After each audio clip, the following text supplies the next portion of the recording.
It was perhaps inevitable that a land so rich in natural resources would attract invaders.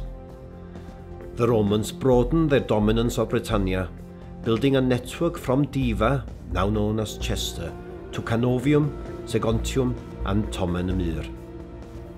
The Romans remained here for 300 years. This area was so valued to them that their original wooden fort was substantially rebuilt out of local stone and slate. The occupation was never considered temporary. In Segontium, now part of modern-day Caernarfon, there was much contact between rulers and subjects.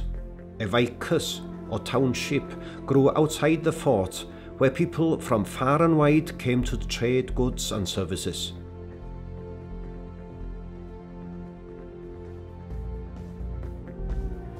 As the empire collapsed in the 4th century, the Romans were finally driven from the area.